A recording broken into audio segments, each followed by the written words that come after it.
Français. Vous êtes là, je le sais. Amélie Rosic et Anaïs Bouytcha sont partis à Cassis. Joli port, on dit bien Cassis, attention, hein, pas de Cassis. Joli port de pêche près de Marseille. Cassis, c'est magnifique, Cassis. Amélie a rencontré un gaulliste convaincu, attaché aux valeurs d'honnêteté et de courage. Il votera pourtant François Fillon à la présidentielle. Vous êtes Gabrielle Apicella? C'est ça. Amélie, enchantée. Mais j'ai toujours été à Cassis, puisque mes parents avaient cette petite maison de vacances où nous venions régulièrement. Je crois qu'aujourd'hui vous êtes retraité, mais depuis peu de temps. Depuis janvier. J'ai toujours été très investi dans le milieu associatif, alors ce qui fait que mes journées sont quand même très occupées. Parmi les associations dont vous vous occupez, vous en avez créé une. Oui. Concernant l'appel du 18 juin du général de Gaulle. Exactement. Et là, nous allons aller au jardin public où il y a la stèle, notamment la stèle du général de Gaulle.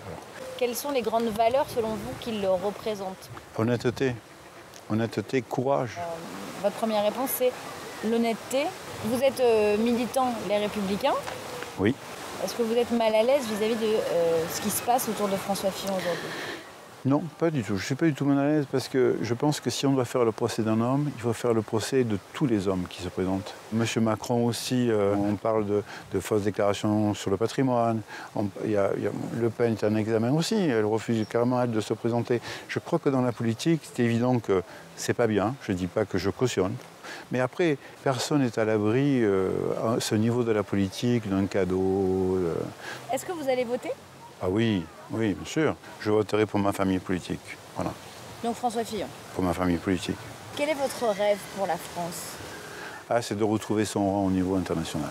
On a vraiment besoin d'hommes d'État qui représentent la France. Si vous étiez vous-même élu président de la République, quelle serait votre première action? De redynamiser l'emploi, et notamment au niveau des jeunes.